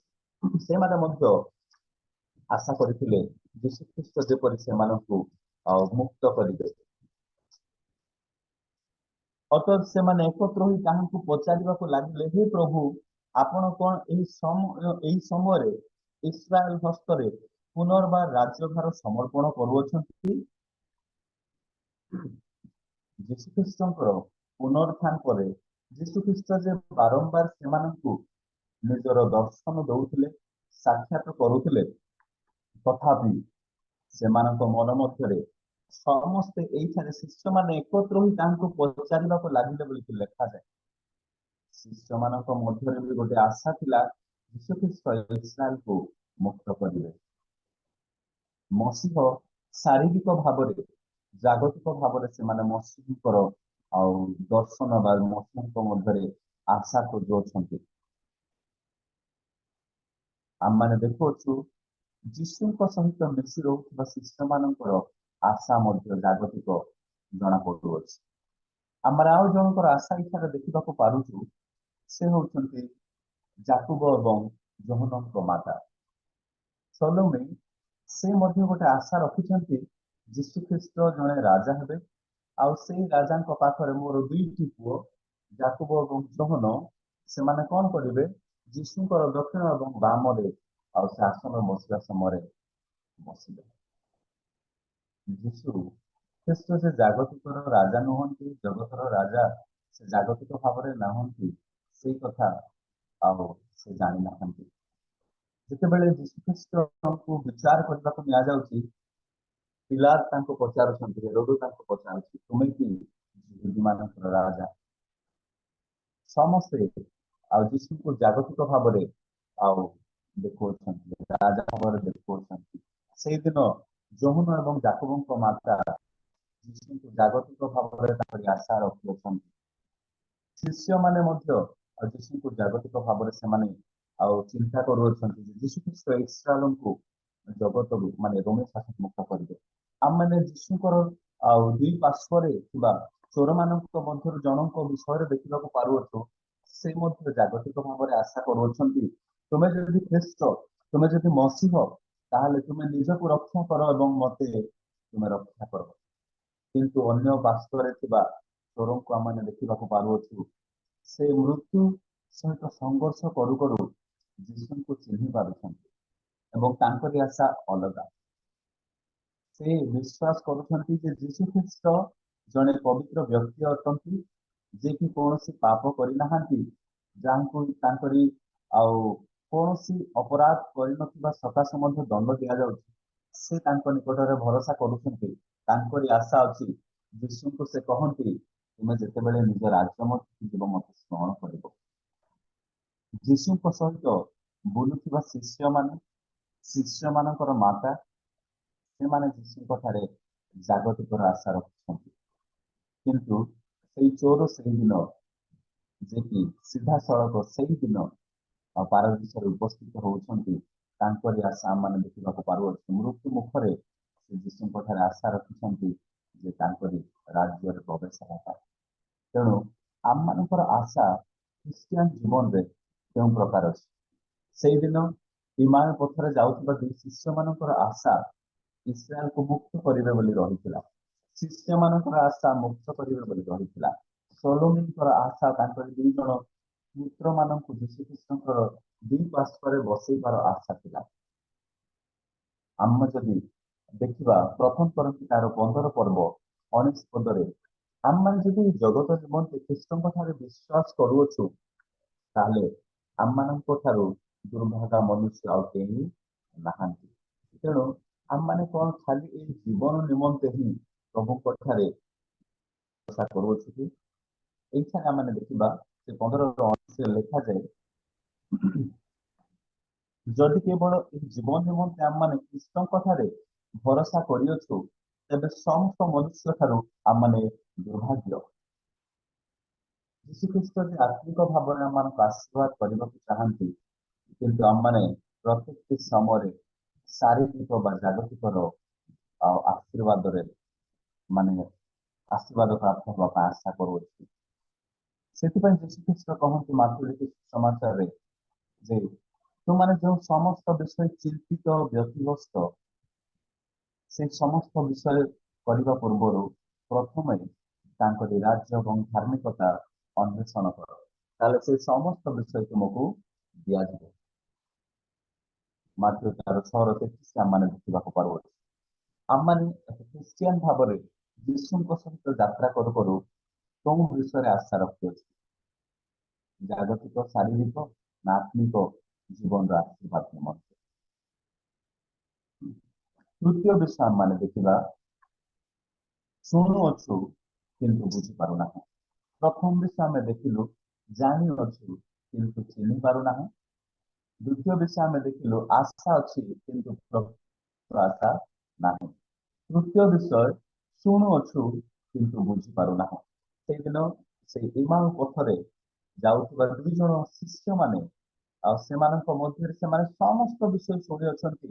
ଏହିପରିକି ଯୀଶୁଙ୍କୁ ସେମାନେ ସମସ୍ତ ବିଷୟ ବର୍ଣ୍ଣନା କରୁଅଛନ୍ତି ଯେ କେଉଁ କେଉଁ ବିଷୟ ମାନ ଘଟି ଯାଇଅଛି ସେହି ଦିନ ମାନଙ୍କରେ। ସେଇ ସମସ୍ତ ବିଷୟ ଯୀଶୁଙ୍କୁ ସେମାନେ ବର୍ଣ୍ଣନା କରୁଅଛନ୍ତି। ଆମମାନଙ୍କ ଜୀବନରେ ବି ଆମେ ଅନେକ ବିଷୟ ଶୁଣୁଅଛୁ। ଯୀଶୁଙ୍କର ଆଶ୍ଚର୍ଯ୍ୟ କର୍ମ ବିଷୟ ଶିଷ୍ୟମାନେ ପୁଣି ସେଇ ଦିନର ଲୋକମାନେ ସମସ୍ତେ ଶୁଣିଅଛନ୍ତି, କିନ୍ତୁ ସେମାନେ ବୁଝିପାରୁନାହାନ୍ତି। ଯୀଶୁଖ୍ରୀଷ୍ଟ ଶିଷ୍ୟମାନଙ୍କ ନିକଟରେ ଯେତେବେଳେ ପ୍ରଚାର କରୁଥିଲେ, ଶିକ୍ଷା ଦଉଥିଲେ, ସେହି ସମୟରେ ମଧ୍ୟ ଆମେ ଦେଖିବାକୁ ପାରୁଅଛୁ ଯୀଶୁଖ୍ରୀଷ୍ଟ ଦୃଷ୍ଟାନ୍ତ ମାଧ୍ୟମରେ କଥା କହୁଥିଲେ ଆଉ ଶିଷ୍ୟମାନଙ୍କୁ କହିଲେ ଯେ ତୁମେ ଶୁଣିବ ନା, କିମ୍ବା ଦେଖିବ ନା, ଏବଂ ଶୁଣିବ କିନ୍ତୁ ବୁଝିପାରିବ ନା। ମାର୍କୋ 13 13 ଏବଂ 14 ପଦରେ ଆମେ ଦେଖିବାକୁ ପାରୁ ଯେ ଯେଉଁମାନଙ୍କୁ ଯୀଶୁଖ୍ରୀଷ୍ଟ ଫାରୁସୀ କରଗ୍ରାହୀ ବା ସାଧୁକୀ ମାନଙ୍କ ନିକଟରେ ବ୍ୟବସ୍ଥା ଶାସ୍ତ୍ରଜ୍ଞ ମାନଙ୍କ ନିକଟରେ ପ୍ରଚାର କରୁଥିଲେ ସେମାନେ ଶୁଣୁଥିଲେ କିନ୍ତୁ ବୁଝି ପାରୁନଥିଲେ। ଆଉ ଯେତେବେଳେ ଯୀଶୁଖ୍ରୀଷ୍ଟ ଦୃଷ୍ଟାନ୍ତ ମାଧ୍ୟମରେ କଥା କହୁଥିଲେ ଶିଷ୍ୟମାନେ ବୁଝି ପାରୁନଥିଲେ, କିନ୍ତୁ ଏକୁଟିଆରେ ଯେତେବେଳେ ସେମାନେ ଯୀଶୁଙ୍କ ସହିତ ରହୁଥିଲେ ଯୀଶୁଖ୍ରୀଷ୍ଟ ସେମାନଙ୍କୁ ବୁଝେଇ ଦଉଥିଲେ, ଅନ୍ୟମାନେ ବୁଝି ପାରୁନଥିଲେ। କାରଣ ଯୀଶୁଖ୍ରୀଷ୍ଟ ସେହିପରି ସେମାନଙ୍କ ସହିତ କଥା କହୁଥିଲେ। ଯୀଶୁଖ୍ରୀଷ୍ଟ କହନ୍ତି ଯେ ସେମାନେ ବୁଝିପାରିବେ ନାହିଁ। ମଧ୍ୟ ପ୍ରଭୁଙ୍କର ଦାସଦାସୀ ମାନଙ୍କୁ ମୁଁ କହିବାକୁ ଚାହେଁ, ଆମେ ଅନେକ ସମୟରେ ଈଶ୍ୱରଙ୍କର ବାକ୍ୟ ଶୁଣୁଅଛୁ କିନ୍ତୁ ବୁଝି ପାରୁନାହୁଁ। ତେଣୁ ଯୀଶୁଖ୍ରୀଷ୍ଟ ଉଦାହରଣ ମାଧ୍ୟମରେ କହିଲେ ଦୃଷ୍ଟାନ୍ତରେ ଯେ ବାଟ ପାଖରେ ପଡିଥିବା ବୀଜ କଣ ହୁଏ, ଆମେ ଶୁଣୁ କିନ୍ତୁ ବୁଝିପାରୁନାହିଁ, କାରଣ ତାହା ଶୈତାନ ହରଣ କରିନିଏ। ଯେତେବେଳେ ବାଟ ପାଖରେ ବୀଜ ବୁଣାଯାଏ ପକ୍ଷୀ ଆସେ ଏବଂ ତାହା ଆଉ ନେଇଯାଏ। ତେଣୁ ଆମେ ଈଶ୍ୱରଙ୍କର ବାକ୍ୟ ଅନେକ ସମୟରେ ଶୁଣୁ କିନ୍ତୁ ବୁଝିପାରୁନାହିଁ। ତେଣୁ ଯେଉଁ ବାକ୍ୟ ଈଶ୍ୱରଙ୍କର ସେ ପବିତ୍ର ଆତ୍ମାଙ୍କ ଦ୍ୱାରା ଲିଖିତ ହୋଇଅଛି, ସେଇ ପବିତ୍ର ଆତ୍ମା ଆମମାନଙ୍କୁ ସାହାଯ୍ୟ କରିବେ ଯେପରି ଆମମାନେ ସେଇ ବାକ୍ୟକୁ ବୁଝିବାକୁ ପାରିବା। ସେଇଦିନ ସେ ଇମାମ ପଥରେ ଯାଉଥିବା ଦୁଇ ଶିଷ୍ୟ ଈଶ୍ୱରଙ୍କୁ ବାକ୍ୟ ଜାଣିଅଛନ୍ତି, ଯୀଶୁଖ୍ରୀଷ୍ଟଙ୍କର ସମସ୍ତ ବିଷୟ ଘଟଣା ଶୁଣିଅଛନ୍ତି, ଦେଖିଅଛନ୍ତି, କିନ୍ତୁ ସେମାନେ ବୁଝିପାରୁନାହାନ୍ତି। ତେଣୁ ଆମମାନେ କଣ ସେମାନଙ୍କ ମଧ୍ୟରୁ ଜଣେ କି ଯିଏକି ଶୁଣୁଅଛନ୍ତି କିନ୍ତୁ ବୁଝିପାରୁନାହାନ୍ତି। ଆମମାନେ ଚତୁର୍ଥ ବିଷୟ ଦେଖିବା, ଦେଖୁଅଛୁ କିନ୍ତୁ ଦେଖିପାରୁନାହିଁ, ଦେଖୁଅଛୁ କିନ୍ତୁ ଦେଖିପାରୁନାହିଁ। ଏଇଠାରେ ଆମମାନେ ଦେଖୁଅଛୁ ସେଇ ଲୁକଲିଖି ସୁସମାଚାର ତାର 24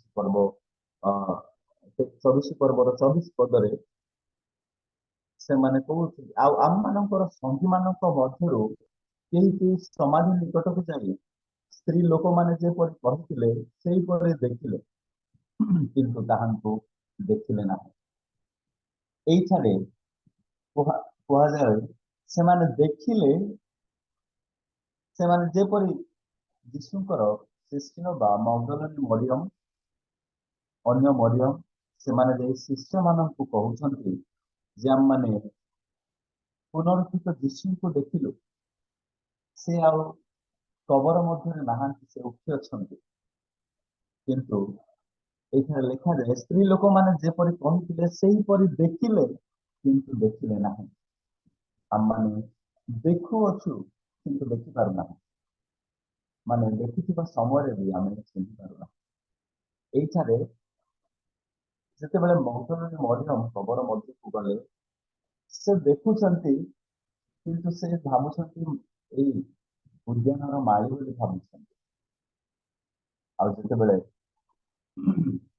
ଯୀଶୁ ଡାକୁ ଅଛନ୍ତି ସେଇ ସମୟରେ ସେ ରାବି ବୋଲି କହୁଛନ୍ତି, ତାପରେ ସେ ଚିହ୍ନି ପାରୁଛନ୍ତି। ତେଣୁ ଦେଖୁଅଛୁ କିନ୍ତୁ ଦେଖିପାରୁନା। ଏଇଠାରେ ସେଇଦିନ ସେମାନେ ଯୀଶୁଙ୍କ ସହିତ କେତେ ଦୂର ଚାଲୁଛନ୍ତି, 4 କୋଶ ଆଉ ଦୂର ଚାଲୁଛନ୍ତି, ଆଉ ବୋଧେ ସେଟା 7 ମାଇଲ ବୋଲି ମଧ୍ୟ କୁହାଯାଏ। ଜେରୁସାଲେମରୁ ସେମାନେ କେତେ ଦୂର କଥାବାର୍ତ୍ତା ହଉଛନ୍ତି, ଯୀଶୁଙ୍କ ସହିତ ଯାଉଛନ୍ତି, ଯେଉଁମାନେ କି ଯୀଶୁଙ୍କର ଆଶ୍ଚର୍ଯ୍ୟ କର୍ମ ଦେଖିଅଛନ୍ତି, ଯୀଶୁଙ୍କର ସମସ୍ତ ବିଷୟ ଜାଣିଛନ୍ତି, ବୋଧେ ସେମାନେ ଯୀଶୁଙ୍କର କ୍ରୁଶରେ ହତ ବିଷୟ ଦେଖୁଅଛନ୍ତି, କିନ୍ତୁ ସେମାନେ ଯୀଶୁଙ୍କୁ ଚିହ୍ନି ପାରୁନାହାନ୍ତି। ଦେଖୁଛନ୍ତି କିନ୍ତୁ ଦେଖିପାରୁନାହାନ୍ତି। ଏଇଠାରେ ଇମାମ ପଥରେ ଯିବା ଶିଷ୍ୟମାନଙ୍କ ପରି ଆମେ ହେଇଛୁ। ଆମମାନଙ୍କର ଆତ୍ମିକ ଚକ୍ଷୁ କଣ ଅନ୍ଧ ହେଇଯାଇଛି। ଆମେ ଶାରୀରିକ ଚକ୍ଷୁରେ ଦେଖୁଅଛୁ କିନ୍ତୁ ଆତ୍ମିକ ଚକ୍ଷୁ ଅନ୍ଧ ହେଇଯାଇଛି। ବହୁତ ସୁନ୍ଦର ଗୀତ ମଧ୍ୟ ଆମେ ଏଇ ଉପରେ ଆଉ ଦେଖୁଅଛୁ ଯେ କିପରି ଆମମାନଙ୍କ ଶାରୀରିକ ଚକ୍ଷୁ ଉନ୍ମୁକ୍ତ ଅଟେ କିନ୍ତୁ ଆତ୍ମିକ ଚକ୍ଷୁ ଅନ୍ଧ ହେଇଯାଇଛି। କାରଣ ଶୟତାନ ଆତ୍ମିକ ଚକ୍ଷୁକୁ ଅନ୍ଧ କରିଦେଇଥାଏ। 2 କରନ୍ଥୀୟ ତାର 4 ପର୍ବର 3 ଏବଂ 4 ପଦ ଆମେ ପାଠ କରିବା।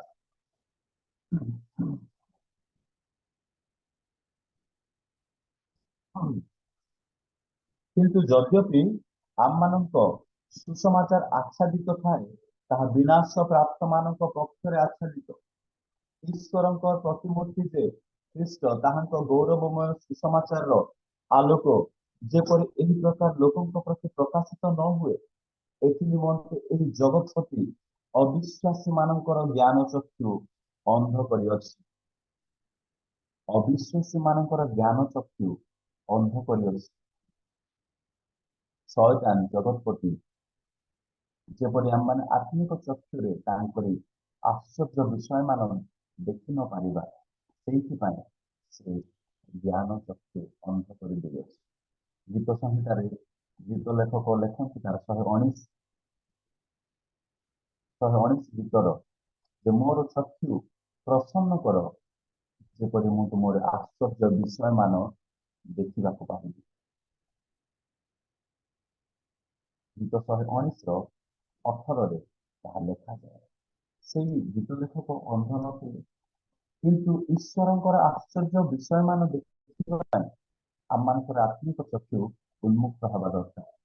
ସେଇଦିନ ପୁନରୁତ୍ଥିତ ଯୀଶୁଙ୍କୁ ଦେଖିବା ପାଇଁ ସେମାନଙ୍କର ଚକ୍ଷୁ ରୁଦ୍ଧ ହୋଇଯାଇଥିଲା। ଯୀଶୁଙ୍କୁ ସେମାନେ ଦେଖି ପାରୁନଥିଲେ, ଚିହ୍ନି ପାରୁନଥିଲେ।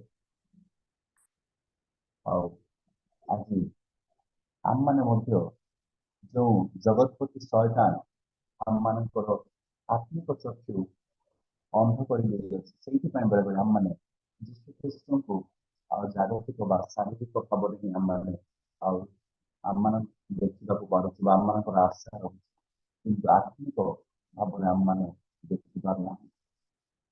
ଏଫେସୀୟ ତାର 4 ପର୍ବର 18 ପଦରେ ଆମମାନେ ଦେଖିବାକୁ ପାରୁଅଛୁ ଯେ କିପରି ନିଜ ଜ୍ଞାନରେ ଆମମାନେ ଚାଲୁଥିବା ହେତୁ ଆମମାନଙ୍କର ଚକ୍ଷୁ ଅନ୍ଧ ହୋଇଯାଇଅଛି। ସେମାନେ ଆପଣା ମାନଙ୍କ ଠାରେ ଥିବା ଅଜ୍ଞାନତା ହେତୁ ଓ ନିଜ ନିଜ ହୃଦୟର ଜଡ଼ତା ହେତୁ ଆପଣା ଆପଣା ବୁଦ୍ଧିରେ ଅନ୍ଧକାର ଛନ ପୁଣି ଈଶ୍ୱରଙ୍କ ଜୀବନରୁ ବିଚ୍ଛିନ୍ନ ହୋଇଅଛନ୍ତି। ଏଠାରେ ଆମମାନେ ଦେଖିବାକୁ ପାରୁଅଛୁ ଯେ ନିଜ ନିଜ ଜ୍ଞାନରେ ବା ନିଜ ହୃଦୟର ଜଡ଼ତା ହେତୁ ସେମାନଙ୍କର ବୁଦ୍ଧିରେ ସେମାନେ ଅନ୍ଧକାର ଛନ ହୋଇଯାଇଅଛନ୍ତି। ସେମାନଙ୍କୁ କିଛି ଦେଖାଯାଉନାହିଁ। ସେଦିନ ଇମାନ ପଥରେ ଯାଉଥିବା ଶିଷ୍ୟମାନେ ସେମାନଙ୍କର ନିଜ ଜ୍ଞାନରେ ସେମାନେ ଚାଲୁଅଛନ୍ତି। ସେମାନେ ଯୋଉ ବାକ୍ୟ ଶାସ୍ତ୍ର ଅଧ୍ୟୟନ କରିଅଛନ୍ତି ସେମାନଙ୍କ ନିଜ ଜ୍ଞାନ ମଧ୍ୟରେ ରହିଅଛି।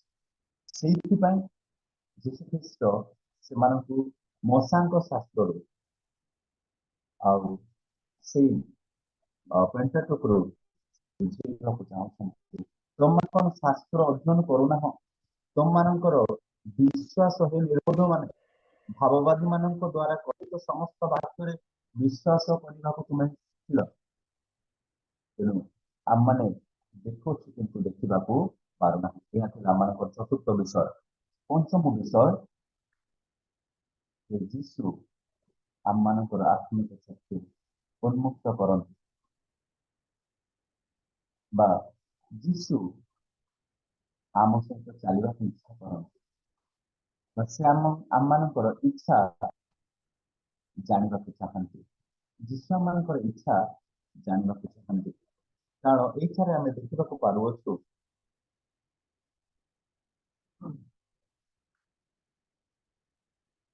28 ଏବଂ 29 ପଦରେ ଆଉ ସେମାନେ ଯେଉଁ ଗ୍ରାମକୁ ଯାଉଥିଲେ ସେଥିର ନିକଟବର୍ତ୍ତୀ ହୁଅନ୍ତେ ସେ ଆହୁରି ଆଗକୁ ଯିବାର ଭାବ ଦେଖାଇଲେ। କିନ୍ତୁ ସେମାନେ ତାହାଙ୍କୁ ବଳାଇ କହିଲେ, ଆମ୍ଭମାନଙ୍କ ସାଙ୍ଗରେ ରୁହନ୍ତୁ, କାରଣ ସନ୍ଧ୍ୟା ହୋଇ ଆସୁଅଛି ଓ ବେଳ ଗଡ଼ିଗଲାଣି। ସେଥିରେ ସେ ସେମାନଙ୍କ ସହିତ ରହିବାକୁ ଘର ଭିତରକୁ ଗଲେ। ଏଇଠାରେ ଆମେ ଦେଖିବାକୁ ପାରୁଛୁ ଯୀଶୁଖ୍ରୀଷ୍ଟ ସେମାନଙ୍କ ସହିତ ରହିବାକୁ ଇଚ୍ଛା କରି ସେ ଆହୁରି ଆଗକୁ ଯିବାର ଭାବ ଦେଖାଇଲେ।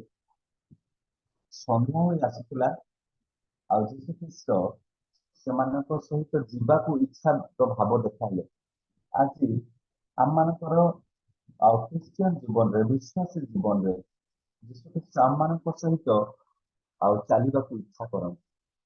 ସେ ଆମମାନଙ୍କ ସହିତ ଚାଲିବାକୁ ଇଚ୍ଛାର ଆଉ ପ୍ରକାଶ କରନ୍ତି। କିନ୍ତୁ ଅନେକ ସମୟରେ ଯୀଶୁଙ୍କୁ ଆମମାନେ ପଛରେ ରଖି ଆମମାନେ ଆଗକୁ ଯିବାକୁ ଇଚ୍ଛା କରିଥାଉ। ସେଇଦିନ ସେଇ 2 ଜଣ ଶିଷ୍ୟ ମାନେ ଆଉ ଇମାମ ପଥର ଯାଉଥିବା ସମୟରେ ଯୀଶୁଙ୍କର ଭାବକୁ ଇଚ୍ଛାକୁ ସେମାନେ ଜାଣିପାରିଲେ ଏବଂ ଯୀଶୁଙ୍କ ସହିତ ଆହୁରି ସେମାନେ ଯୀଶୁଙ୍କୁ ବୋଳାଉଅଛନ୍ତି, ଯୀଶୁଙ୍କୁ ଅନୁରୋଧ କରୁଅଛନ୍ତି, ରିକ୍ୱେଷ୍ଟ କରୁଛନ୍ତି, ଆସନ୍ତୁ। ସେମାନଙ୍କର ଶୁଣିବାର ଇଚ୍ଛା ଆଉ ମାନେ ଭାବଟା ବଢିବାକୁ ଲାଗୁଛି। ଯୀଶୁ ଯୋଉ ପ୍ରକାର ସେମାନଙ୍କ ସହିତ କଥାବାର୍ତ୍ତା କରୁଅଛନ୍ତି, ଈଶ୍ୱରଙ୍କର ବାକ୍ୟରୁ ବୁଝାଉଅଛନ୍ତି, ତାହା ଆଉ ସେମାନେ ବୁଝିବାକୁ ଲାଗୁଅଛନ୍ତି ଏବଂ ଯୀଶୁଙ୍କୁ ନିଜ ଘରକୁ ଡାକୁଅଛନ୍ତି। ଯୀଶୁ ଯୋଉ ଇଚ୍ଛା କରନ୍ତି ତାହା ଆମମାନଙ୍କୁ ଜାଣିବାକୁ ହବ ଯେ ଯୀଶୁ କଣ ଆମମାନଙ୍କୁ ପଚାରନ୍ତି।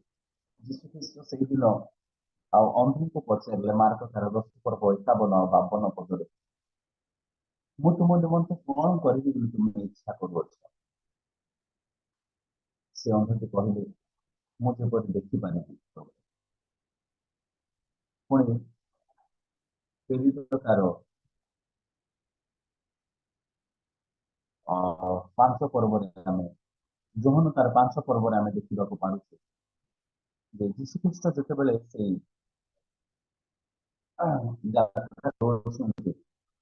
ପୁଷ୍କରଣୀ ସେଇଠାରେ ଯୀଶୁ ଖ୍ରୀଷ୍ଟ ସେ 38 ବର୍ଷ ରୋଗୀଙ୍କୁ ପଚାରୁଛନ୍ତି, ମୁଁ ତୁମ ନିମନ୍ତେ କଣ କରିବି ବୋଲି ତୁମେ ଇଚ୍ଛା କରୁଛ? ଯୀଶୁ ଖ୍ରୀଷ୍ଟ ଆମମାନଙ୍କର ଇଚ୍ଛା ଜାଣିବାକୁ ଚାହାନ୍ତି।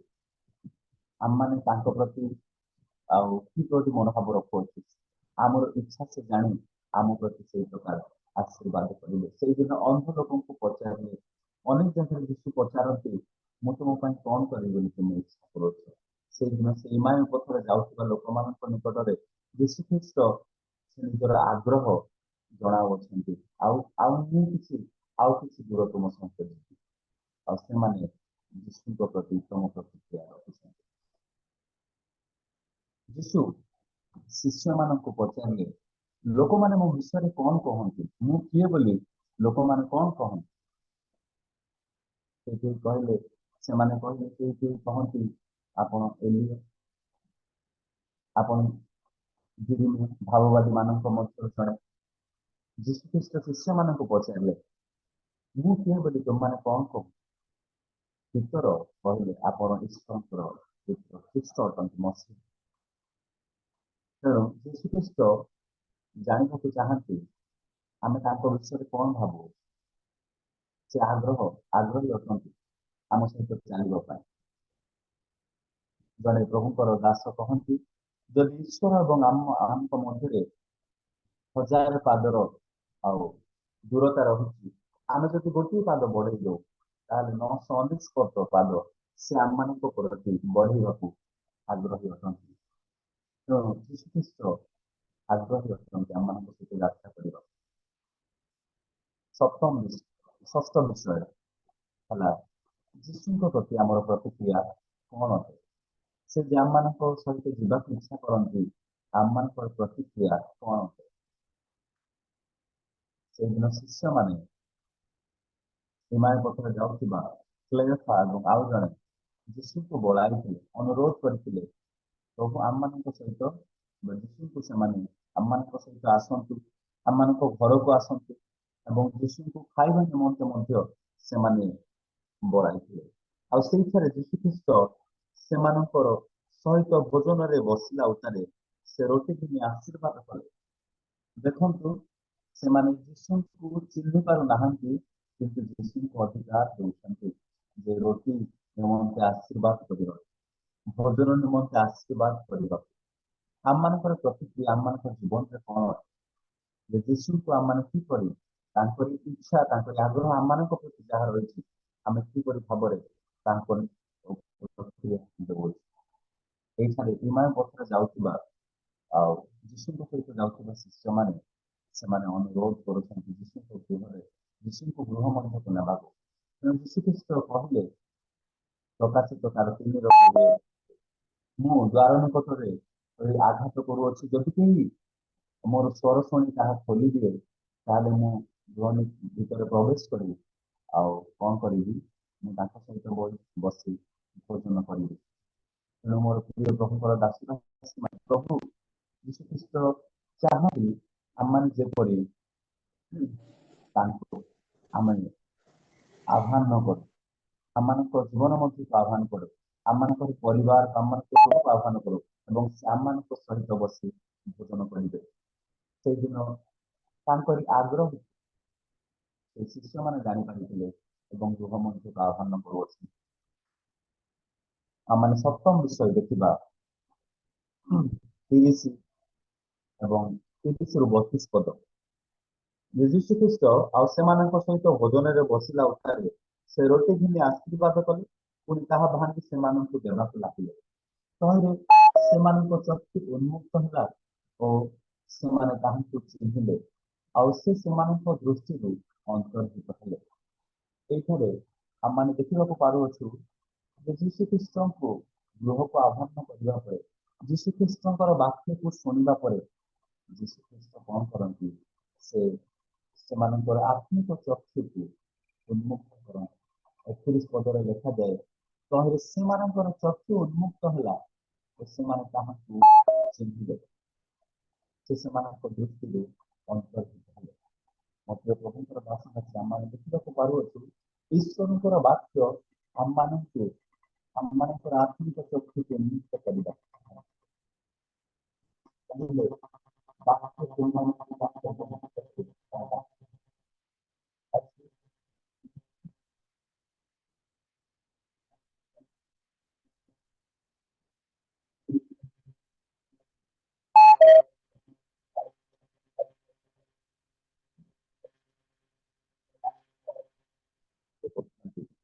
ଏବଂ ସେ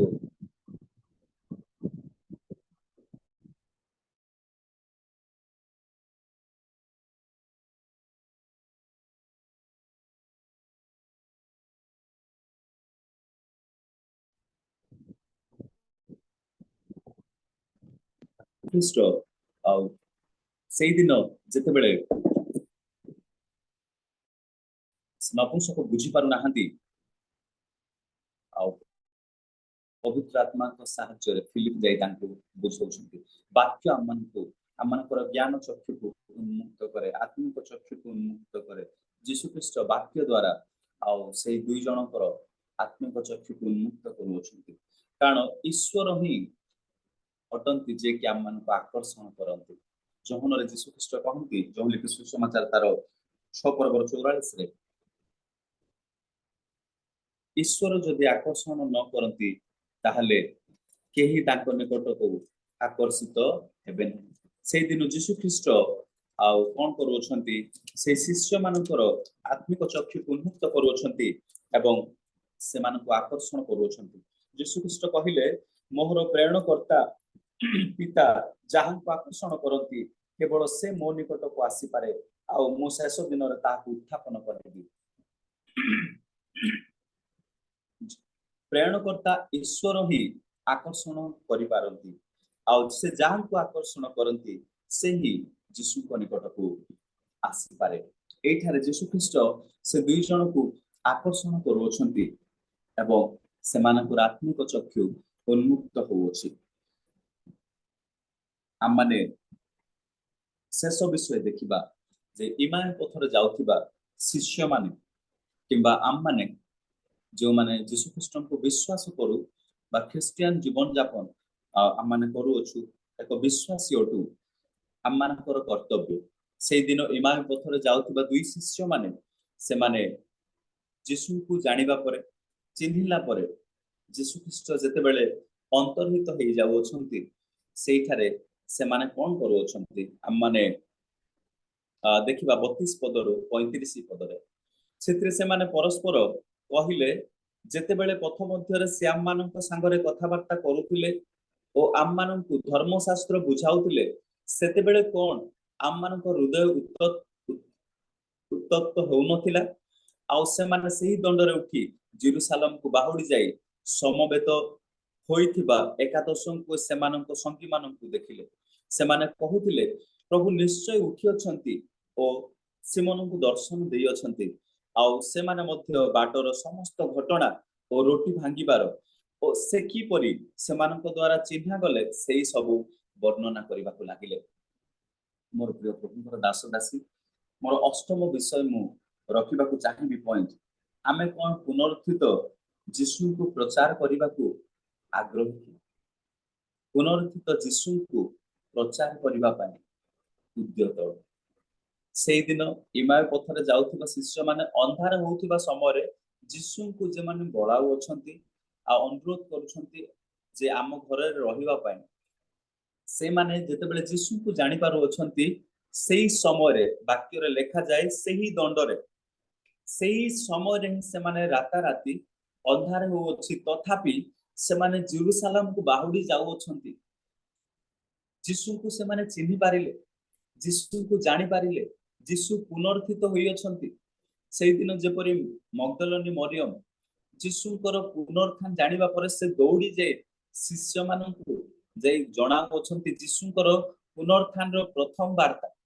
से जे शिष्य माननकु जणा अछंती सेही दिन आ एई जो इमाय पथरे जाउथिबा शिष्य माने जीशुଙ୍କର आउ विषय सुनी अछंती शिष्य माने कोन कथोपकथन करि अछंती ताहा जानि अछंती तथापि से माने विश्वास रे शिथिल थिले जीशु से मानकर आत्मिक चक्षु को उन्मुक्त करि अछंती सेहिथि पय से माने जे जानि पारिले जीशु पुनर्थित से मृत्यु उठी अछंती से माने सेही दंड रे जेरूशलेम को बाहुडी जाउछंती जीशुଙ୍କର शिष्य मानक निकट को बाहुडी जाउछंती एवं जीशुଙ୍କର पुनर्थान रो विषय से माने प्रकाश करूछंती तेणु आम मानकर कर्तव्य जे जीशु जे पुनर्थित अटंती मृत मानक मध्य उठी अछंती ताहांकर विषय आम माने अन्य मानक निकट प्रकाश करबा को मगदलनी मरियम प्रकाश करथिले शिष्य माने प्रकाश करथिले से दिन इमाय पथरे जाउतबा दुई शिष्य माने पुनर्बार से राति रे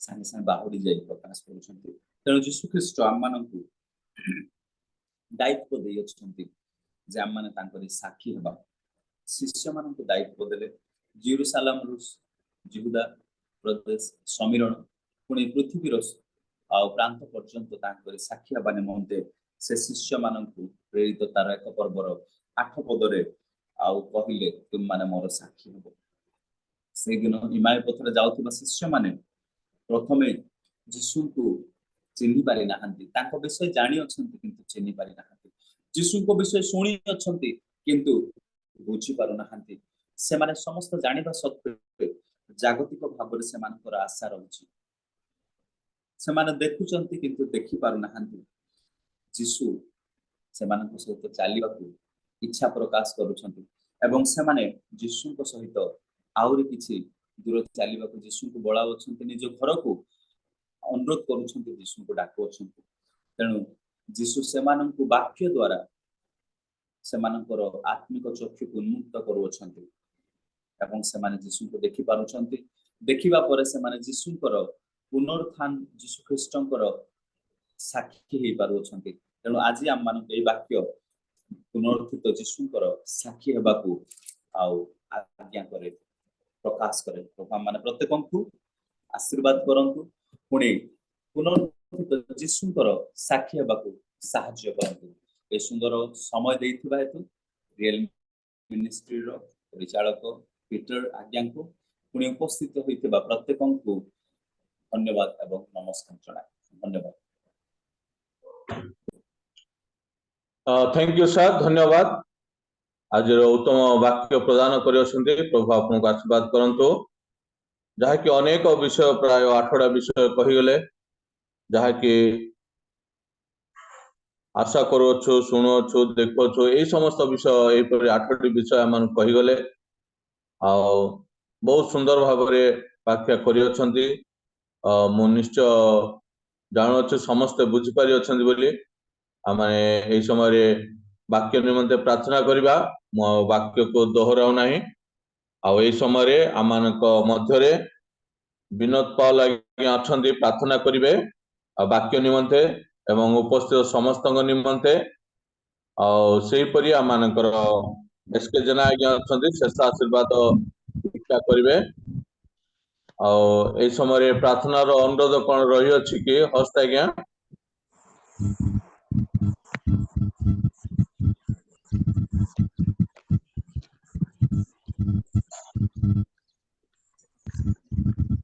तो आज्ञा और मोबाइल दो गले बुझी कर जाते हैं